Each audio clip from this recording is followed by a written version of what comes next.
The other thing, Gaurav, which is very important is that you see in those pictures there's some handmade weapons available inside jail. We also saw that the jailers are saying that we can't put up jammers inside these prisons because the convicts take those jammers, throw them in the water. So it almost seems as if despite all these raids that Mr. Jain has done today, the convicts know that when the camera go away, it will be back to business inside the jail. It is these convicts, it is these under trials who are running administration in the jail. They have a lot of political patronage. Now this is told to us off the record. There is a criminal suspect. There's a member of parliament inside this jail with a criminal record.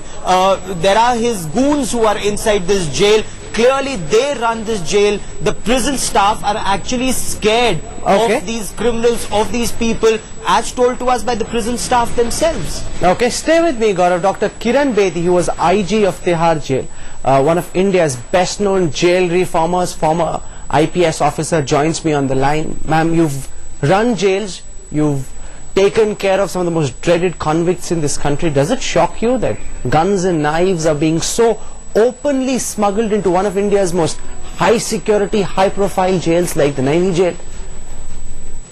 I think we need to understand that those who are guardians of law, if they themselves indulge in criminality, are themselves a threat to the security of state.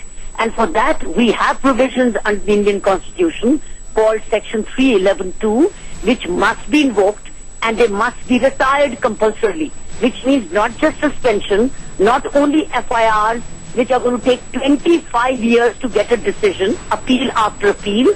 I think the issue would be to retire them away so that the threat to the security of state goes.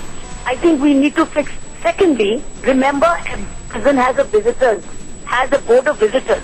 What was the board of visitors doing? And the board of visitors involves enlightened or educated citizens, as also the local magistracy.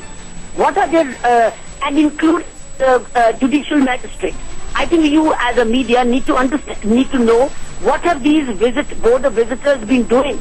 No. What are the minutes? What are the decisions? What are their observations of the past? That's an important point you're raising, but the other fact also is, ma'am, that these jailers, these wardens seem to be very low on motivation. They're very poorly paid. They're dealing with a bunch of people who are very powerful. They don't know when these people will come back into political circulation, will be pulled out of jail. Who should be held accountable for this menace? Well, it's an irrefutable evidence which you produced, which I fortunately got to see. Who is responsible is the answer is from the DGP to the last warden of the prison, including the visitors board. All of them are accountable. All of them have roles under the jail manual. All of them are responsible. So we need to move out people and retire. Unless you do that, the system will continue. Remember, every prison is both either a reformatory or a den of crime, because it is the securest den of crime if it is not a reformatory. So the choice is between either making a prison a reformation, a place of correction, or allow safe crime to happen from inside.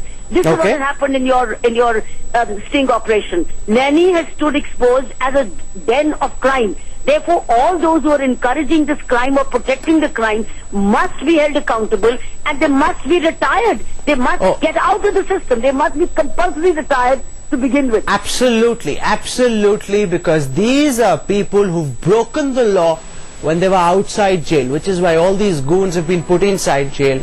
What's really irking is that even inside jail, they're able to do so with impunity. Dr. Kiran Bedi says, sack the top level officers all the way down so that a message goes out that this is not okay. For the moment, Dr. Kiran Bedi and Gaurav Sawant, many thanks.